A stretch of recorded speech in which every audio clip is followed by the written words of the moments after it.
in 2020, I worked in security at a New Year's Eve event. I went home. I probably finished about 1:30, 2 o'clock. Got home, sat down. I'd take a couple of hours to wind down. I might have to read or watch a bit of TV. I can't just get home, put my, clothes on, just change and go to bed.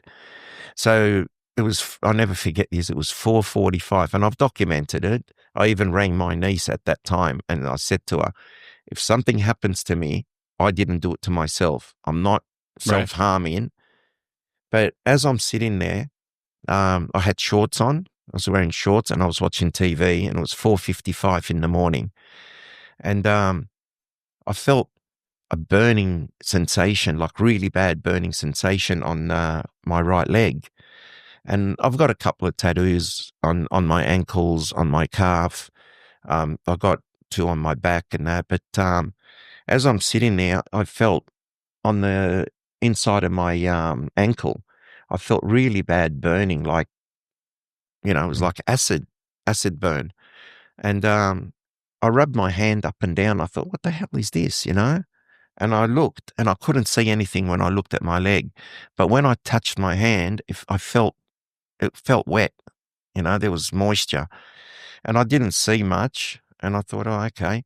And then as I looked down, I see a scratch starting, and I've got a UFO tattoo. It's like a cartoony UFO tattoo on the inside of my ankle. And halfway through that, like right in the middle of that, started under it and went all the way up. And it probably went, 2-3 inches above. And as I'm watching this scratch come up my leg. And once I got my phone out to film it, I reckon I filmed about maybe 2 to 5 mil of movement, and then it stopped. And I thought, oh, geez, what is this? And within less than a minute, I felt on the inside of my knee, my right leg, I felt burning sensation again. And when I looked, I saw massive scratches, and it went all the way down my leg. So I had a scratch through my UFO tattoo. I had a scratch all the way up the side of my thigh.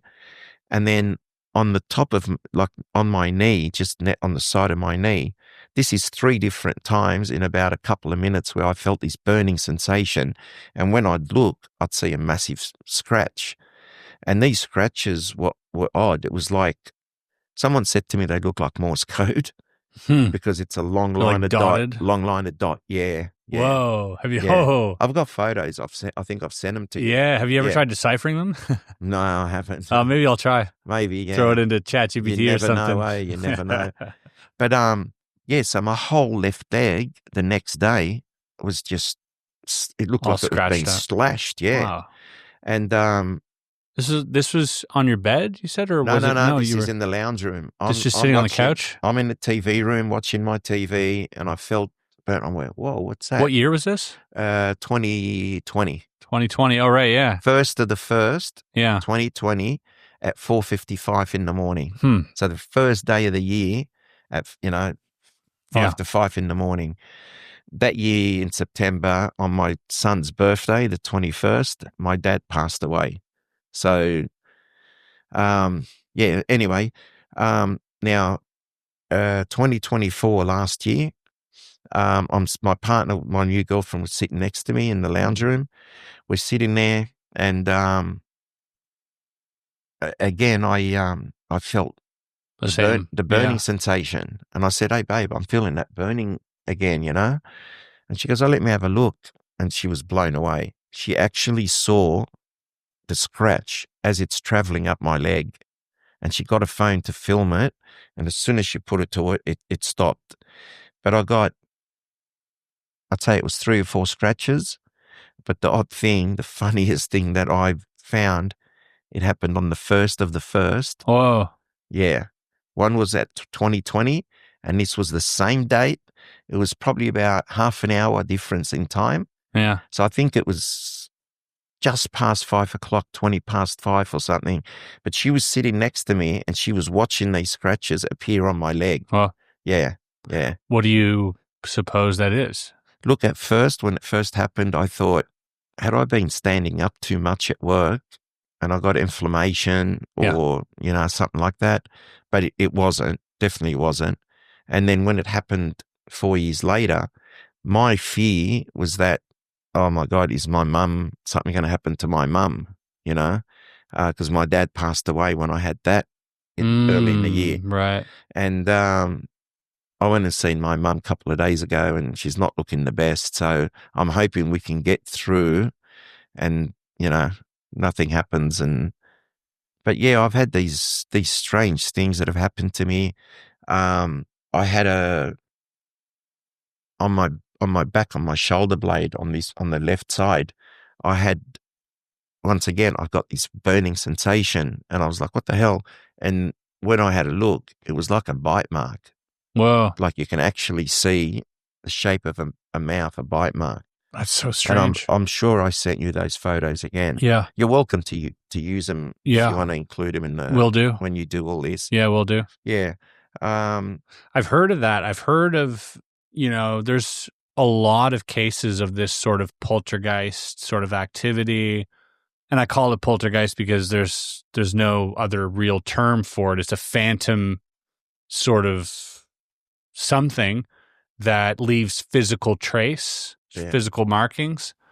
And, that is, I think, where your case, the later case actually intersects between the physical and the non-physical again. Because, to go back to this for a second, had you not had the DNA evidence, I wouldn't have gone public. You wouldn't have gone public. No. And I wouldn't have blamed you. Yeah. I think and it just begs the question, how many people out there have dismissed what happened to them, either because the lack of evidence or because over time you just kind of go, maybe it was in my head, or maybe, you know what I mean? You rationalize things as time moves on, your memory fades, and your brain has to make sense of it. Yeah. So it starts making up its own reality.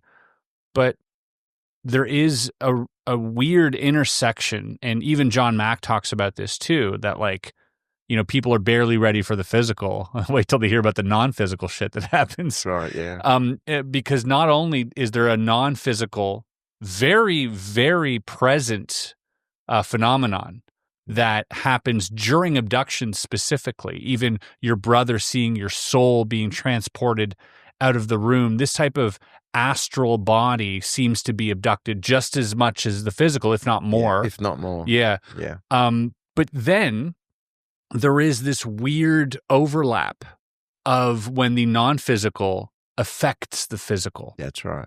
You had this sitting up moment on your bed where you come into yourself. Yeah. And then you see these beings, and who knows what they were doing, if they were interacting with your soul body or your physical body, or I truly believe that they were. Yeah, that there was some type of... And they lost control at one stage when I became one. Yeah. It was physical. Yeah, and then maybe it made them physical or something. Yeah, it just put them off their routine. Because even then, they disappear as if they were non-physical. That's right, yeah. They vanish out of the blue. I don't know how they came into my room, and I don't know how they left. And so there is like a non-physical to physical quality, and then it goes back to non-physical. Yeah. And it's this sort of weird, but then you're left with physical evidence. Yeah. And the most evidence people have when it comes to this stuff is normally a bodily harm, physical markings. Yeah, scoop marks, scratches, things like this, bruises, even burns, radiation burns,